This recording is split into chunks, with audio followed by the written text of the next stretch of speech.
ladies and gentlemen, it's time for our next speaker. Are you ready? Did you have a good lunch?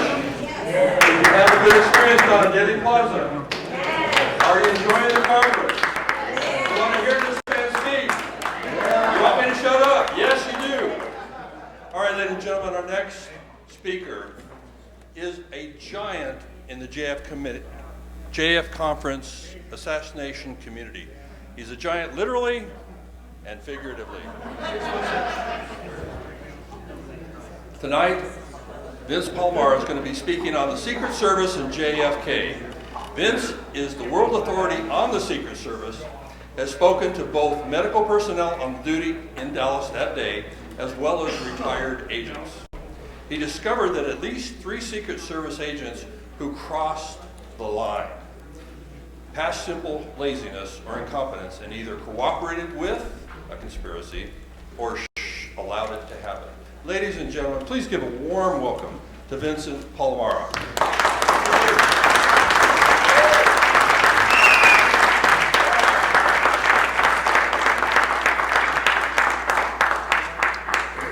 Thank you very much for the enthusiastic intro, and thanks everyone for being here. Basically that's what it is. I said, what's your theory? Here's my fact. President Kennedy should have survived Dallas. It's as simple as that. And I have a lot of material, so we'll skip all the, get right to it. Okay. Now, the first thing is not technically a security issue, but it is a photo coverage, eyewitness issue, and the lack thereof in Dealey Plaza. Press photo coverage involving professional eye and ear witnesses was still in motion photography. Normally, a flatbed truck was in front of the presidential limousine. Here we are, Honolulu, Hawaii, June of '63.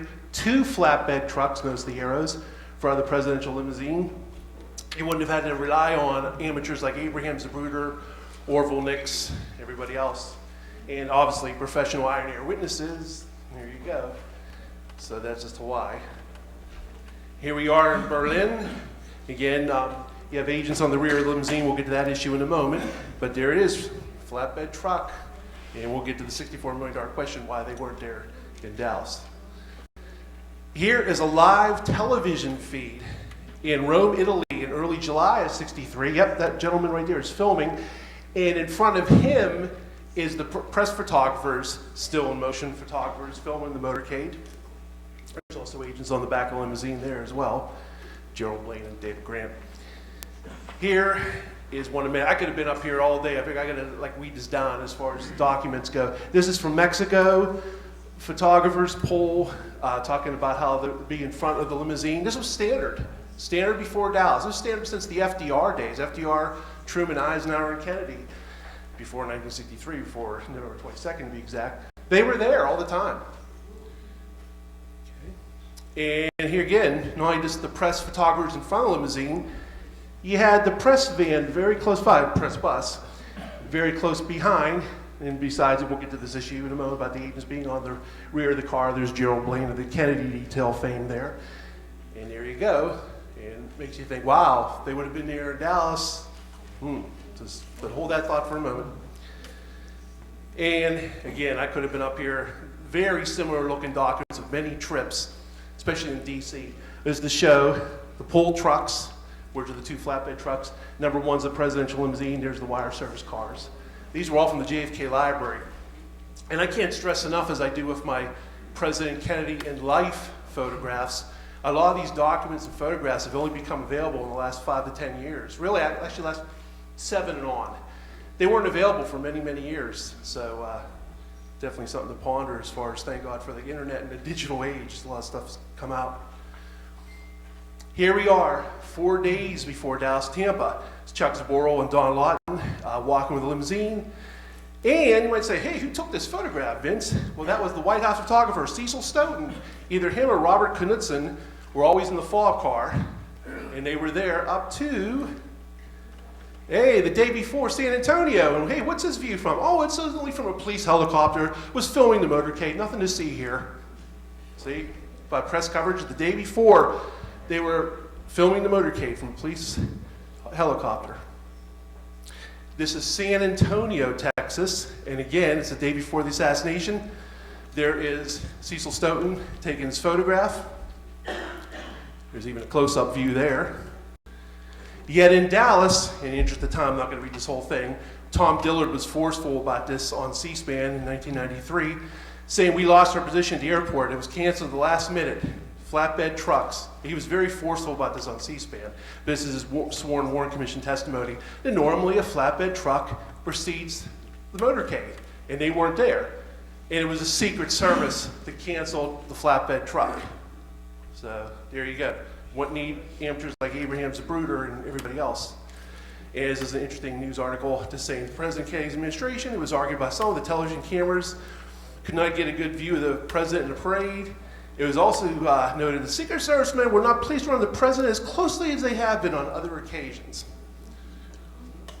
This is a very important issue here. Secret Service agents often walked, jogged, or ran with the limousine, or actually rode on the rear of President Kennedy's limousine. And here's the surprising, the bubble top was used in a third of all of JFK's motorcades, often in good weather. It wasn't just rain. Here's Roy Kellerman, Dallas fame, and Bob Lilly. Okay, I spoke to Robert Lilly. He told me that, President Kennedy never interfered with our actions at all. Whatever he wants, the way it will be. He told us on election night, and he was with him from election night 1960 until October of 1963 when he got transferred. Riding on the back of the limousine, they reached speeds of 50 miles an hour. This is in Puerto Rico. No rain, beautiful, very hot conditions. They were going up to upwards of 50 miles an hour with the bubble top on. Here we are, early July '63, again in Rome. David Grant near JFK. David Grant was Clint Hill's brother-in-law. And Gerald Blaine of the Kennedy Detail Book fame. In the back of the car, beautiful motorcycle formation. Again, the back of your mind should always be, wow, imagine if this was in Dallas. And why wasn't it Dallas? We'll get to that in a moment. This is another segment of the different vehicle of the Italy trip. Here they are again. What's unstated in these photographs is obviously the press photographers are filming it. It's right in front of the motorcade too. Not amateurs, in this case it's life. Here we are in Bogota, Colombia. Roy Kellerman and Bob Lilly again on the back of the car. There's a full bubble top, closed follow-up car, good motorcycle formation. Guards on either side, armed forces guards. Going at a pretty fast clip too. Here's the late when Lawson just passed away. In front of the limousine, there's Art Godfrey, JFK, walking with the limousine. There's Agent Bill Duncan. These are different trips. This is South Dakota, walking with the limousine, Kennedy. Here's 4 days before Dallas. Chuck Zaboral and Don Lawton working on the back of the limousine. Don Lawton told me, and you'll hear the clip in a moment. He said, we always had regrets, remorse. Who knows? If they only would have left guys in the back of the car. You can hindsight yourself to death. The they is the Secret Service, nobody else. Not boogeymen, not the FBI, it's the Secret Service. Here we are in Germany, 2 agents on the rear of the car. Another segment of the Germany trip, 2 agents on the rear of the car. This is Hawaii, agents running with the car, like in a diamond formation. A lot of them Ron Pontius and some other agents. Here's New Orleans, again, agents walking with the car, jogging with the car. Here we are in Los Angeles, 1963. Agent Bob Lilly again, probably a well-meaning woman, well-wisher, but still brushed her away. Kennedy's protection. Here we are in North Carolina, agents surrounding the limousine. And here again, here's the bubble top. Can't stress this enough. President Kennedy used the bubble top in approximately 1/3 of all his motorcades. And it wasn't in bad weather, it was good weather trips. He's smiling, all this stuff. He liked the bubble top, all mythology, all Jim Bishop, William Manchester, pardon the word crap, after the fact, blaming Kennedy for everything. He was assassinated, his character was assassinated, and hey, let's blame him for the assassination too. Stupid. Here's the bubble top again, bright sunshiny day. Here's the bubble top and agents running the limousine. This is North Dakota this time. Hey, here's our buddy again, Roy Kellerman. This is the partial bubble top, and this is an option that was not explored in Dallas. Imagine if they would have had the rear piece on and left that middle piece open so Kennedy could intermittently stand and wave and whatnot. That's an option that could have been explored. In the interest of time, I'll just let you know that Secret Service agent Sam Kinney was the driver of the FOB car. I spoke to him 3 times.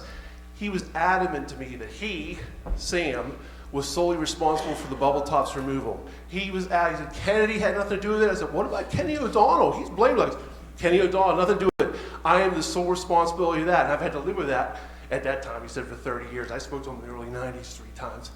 And yeah, so there you go. And here we are in Philadelphia, the partial bubble top again, rearward piece, front piece. There's Kennedy, you can stand up and wave every once in a while. They're also good at a good clip too. It wasn't like they were going 11 miles an hour.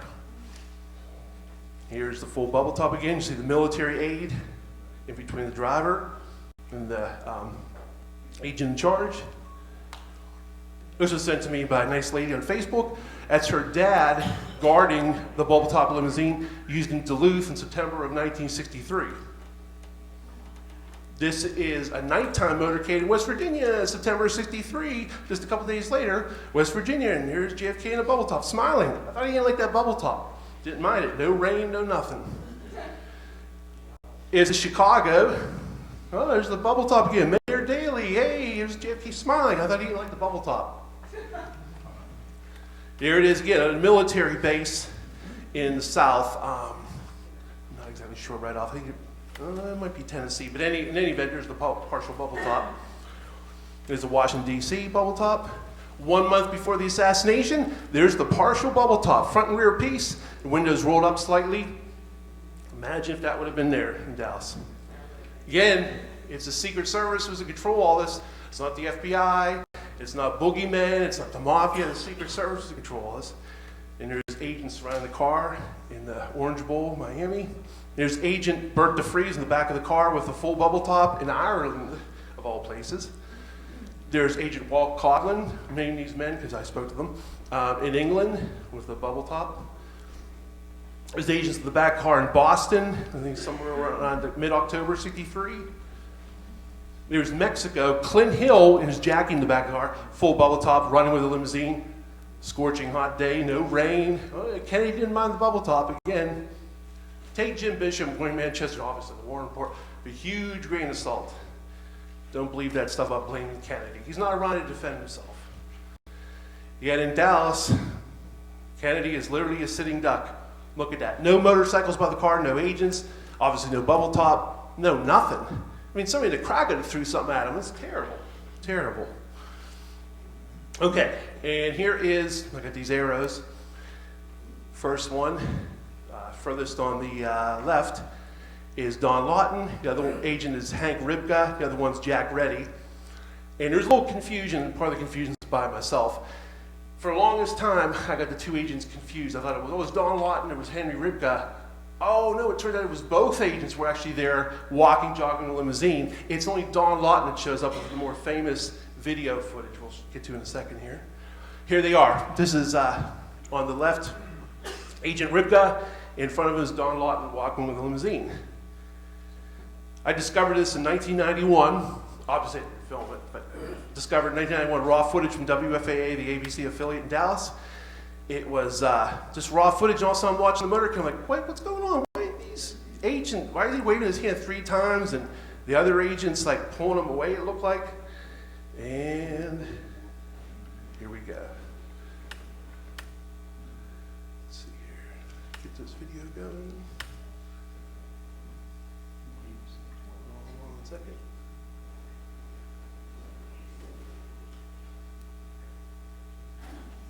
Be with you in a second.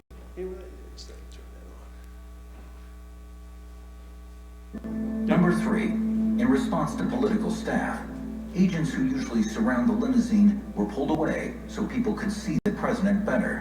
One reacted by throwing up his hands in disgust. 3 times he protested, what would prove to be a fatal error. Kennedy was killed by the 3rd shot from a sniper rifle, well after agents, if they had been nearby, could have pulled him out of harm's way. Number 3, in response to political staff, agents who usually surround the limousine were pulled away so people could see the president better.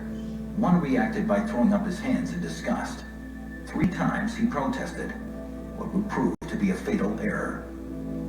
Kennedy was killed by the 3rd shot from a sniper rifle, well after agents, if they had been nearby, could have pulled him out of harm's way. Just a brief note on that. That was Discovery Channel, Secrets of the Secret Service. I was a researcher on that, and yeah, it was actually almost like an official Secret Service documentary. The actual real Secret Service agents of the present time at that time, 10 years ago, and some former ones. And to my great amazement, they included that video clip. I didn't think they would touch it with a 10-foot pole, and they put that in there. And again, why was that agent being waved away? There you go. It was a Secret Service decision. Number 3. And then, again, imagine if those agents would have been there. Protective function. At the very least, a rear shot would have been blocked, even a frontal shot. They could have witnessed something. They could have jumped on them, prevented, less people around, less professional eye and ear witnesses. Got to think of that factor as well.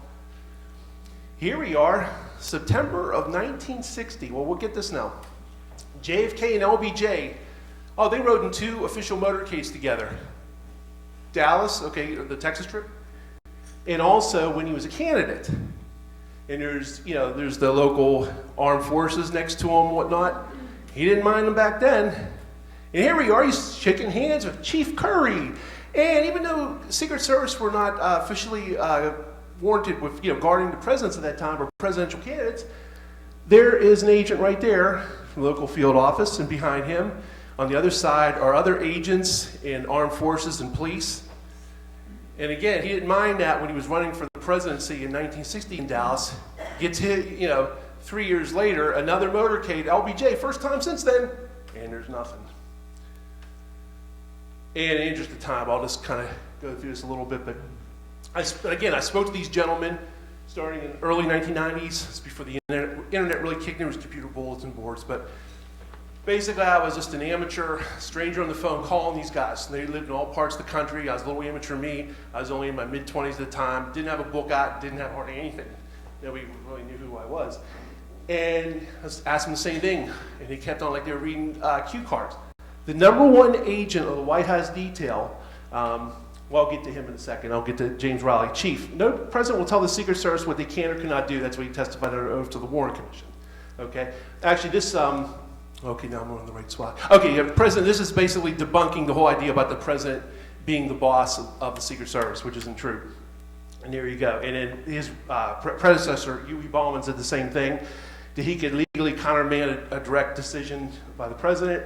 This is a story that came out in the AP, November 15, 1963. It stated that the Secret Service can overrule even the president where his personal security is involved. George McNally, former agent, agreed. Again, in the interest of time, Mike Riley, Bill Carter. Harry Truman agreed, said the Secret Service was the only boss the President of the United States really had. Lyndon Johnson's on record saying the same thing. Bill Clinton, quoting those 2 gentlemen in 1999 in dedication to the Secret Service building in D.C., said the same thing. I have to agree, that's true. They are the only boss we have. No boss when it comes to security, mind you. Okay. And again, just more of the same in the interest of time. Basically, just saying the same thing. There's contemporary news articles saying that this whole thing, people have the tendency, think it's very natural thing. Hey, he's the commander-in-chief, he's the president of the United States. Little Secret Service, come on. When it comes to president's security, the Secret Service is boss, not the other way around. So don't believe Bishop Manchester, Gerald, Blaine, or Clint Hill in their books about that. Not true. Again, Kennedy ordering agents off the limit. This is what I was about to get to before when I was talking about the agents I spoke to. The number 1 agent of the White House detail, Gerald Bain. I don't remember Kennedy ever saying that he didn't want anybody in the back of his car. You talk about a moment that made me want to drop the phone in shock. David Lifton talks about the Seibert and O'Neill report, was his linchpin moment. He couldn't believe the surgery of the head area. He was reading this. When he told me this on the phone, I'm stammering. I can't believe it. I don't remember Kennedy ever saying he wanted him in the back of his car. This is the number 1 agent with Kennedy he was with the Secret Service from FDR to LBJ, but he was with Kennedy from election night up to, well, he wasn't there at the time. He was on vacation, but we'll get to that in a moment. Number 2 agent, Floyd Bourne, was adamant to me 3 different times. JFK was very easygoing. He didn't interfere with actions at all, never did. He was a very nice man. And he said the same thing. And Bill Adams, I don't know whatever happened to this researcher from California 20 years ago, good guy. Him and I pried out of the JFK Library release of Floyd Bourning's 1976 oral history of the JFK Library. And he says that JFK and his staff were very cooperative with the Secret Service.